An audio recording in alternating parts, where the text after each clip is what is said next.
Well, they almost spoiled it by trying to focus on it so much. The Lakers were focused on one thing in the first 3 quarters of this game. Not defense, certainly not defense in the first half, and really not until the end of the third quarter, and not on running their offense. They were focused on Anthony Davis getting as many points and touches as possible in an arena where he was being booed every time he touched the ball. He was booed through introductions, and they were amazingly able to accomplish both goals. They had a great fourth quarter where they were able to win the game, and Anthony Davis was great.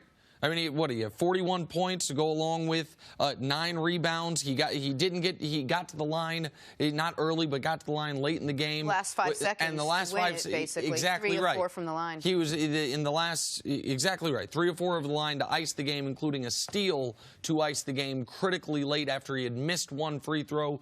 So Anthony Davis was great, and Anthony Davis hadn't had a monster game since his 40-20 game a few weeks ago. He had played really well, but not a monster 40-plus point night. So I would say all of the Lakers' goals were accomplished yesterday evening. Well, they're still trying to learn how to play with each other, and I like the fact that Anthony Davis, the young stallion, can go ahead and lead the team, and then LeBron comes in and decides to be great when needed, because you know that it's going to come down in the playoffs. LeBron's going to have to be rested. He doesn't do the load management plan 37 minutes yesterday, but you know that it's a battle of attrition. You know that the elephant in the room is that they're going to play with the Clippers. It's going to be important to see if a third team can kind of get in this race, because we know it's between the 2 L.A. teams. It's going to be interesting to see if a team like the Houston Rockets go get Iguodala to try and be able to match up and get some more defense. But they're above the rest of the teams in the Western Conference. Well, one other listen, Lakers got to be careful now in this regard. They have played with they are each game ratcheting down the minimum required attention to detail and effort in order to get a win. Yeah. They stole a win against Memphis. The game against OKC, they are basically going full throttle for moments, and that's been enough. They've had 4 games this year where they're down 15 points. They're 4-0 in those 4 games. The best start to a season in those circumstances in almost 15 years. And yesterday's game mattered to them because of the Anthony Davis part, and they still didn't pay any attention to the defensive side of the ball until late in the third quarter. But isn't this what we talk about with sustainability? I mean, how many games can we see LeBron James play both sides as hard as he does on defense as on offense? How many games can we really see them come out so hard and have LeBron play every single game? But I guess these are 2 separate things. One is I would argue they didn't come out hard at all. I would think they were coasting for 3 quarters. It's because they came out so No, strong. I think it's because they've had a soft schedule and because they haven't been challenged in a few weeks. And they have thus far been proven right. Thus far, they have been proven, okay, we'll turn it on for 6 minutes, late in the third, early in the fourth, and that will be enough. The question about you are much more concerned about LeBron's sustainability than I am. Right. LeBron is the most durable athlete we have ever seen. Age is undefeated. Okay, but he's in year 17, but he's not even. He turns 35 in a month. He's not a 40-year-old athlete. And he is a guy who is the most rested he has been at any point in his career because of no postseason last year. So, listen, the reason I mentioned it, the Lakers are going to lose to a bad team coming up.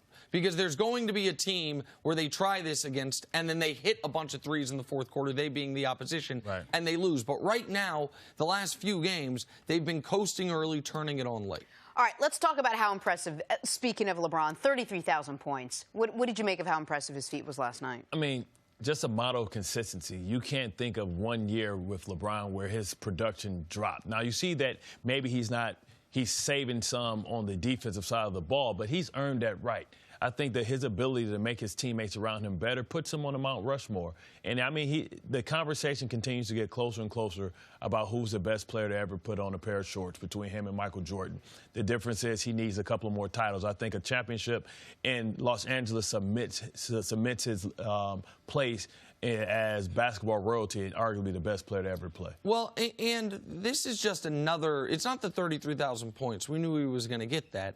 And just like we know he's going to pass Kobe, eventually Karl Malone and Kareem Abdul-Jabbar, he's going to finish as the all-time leading scorer, 3rd all-time in assists, more All-NBA teams than anybody, more All-Star games than anybody, more games, more minutes. He already has every single playoff record, points, assists, steals, all of it. But it is things like this that when people start evaluating the greatest players ever like when we evaluate Wilt versus Russell. None of us saw it. And so you basically just have to look in the record books. You have to read what people were saying in real time and make your evaluation from there. Folks that didn't see LeBron or Michael 50 years from now, when they look at the record books, they're going to say, how was this ever a discussion? LeBron James didn't just become the 4th player ever to 33,000 points yesterday. He, of course, became the youngest player to 33,000 points.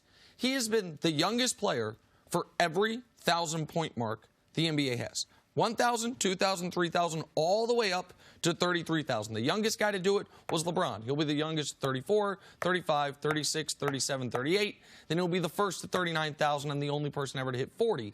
And it just adds to the list.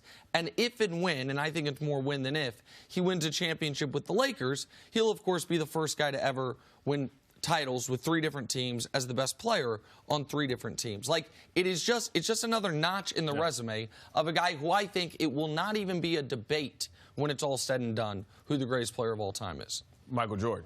Because you can only revolutionize a sport, globalize a sport once, and that matters. We watched Muhammad Ali do it with boxing. We watched Michael Jordan globalize the game in basketball. And, that matters in the era in which he played in. Not saying that LeBron couldn't play in that era, but the degree of difficulty was a lot harder because you had more good teams than you have today. Right now, the league is top-heavy. Most important players, the most marketable players, most revolutionary players, I don't know that LeBron's any of those things. But Steph Curry, by the way, has been a revolutionary player as far as the way he's changed the game. They changed the rules for Wilt. They changed them again for Kareem. Jordan changed the way sports marketing worked, sports apparel worked. After Magic and Bird, all of that matters as far as maybe his overall icon status. But as far as the greatest player, the most effective basketball player ever, it's clearly the guy we're still able to watch every night or every couple nights. If Jeffrey, when it's all said and done, nobody's going to be arguing against it. If Jeffrey didn't spend a couple of years in college and if Jeffrey didn't go play baseball, well, it's interesting. We know those numbers would be totally different. Well, it's interesting because he didn't have to go to college. Most Malone didn't. And yet, when he first came into the league, so if the whole argument is if he hadn't gone to Carolina, he would have all these records. Well, then his rookie year, he would have come in averaging 27 because his rookie year was LeBron's 4th year, but he didn't. Like this whole, well, these other guys didn't go to college. Until recently, you didn't have to go to college. And Kobe didn't go to college. KG didn't go to college. Moses didn't go to college. None of them did what the greatest player ever has done. Thanks for watching. Subscribe here to get the latest from the show. Also, be sure to check out more of the best clips from First Things First, or go watch a few segments from our other shows on FS1.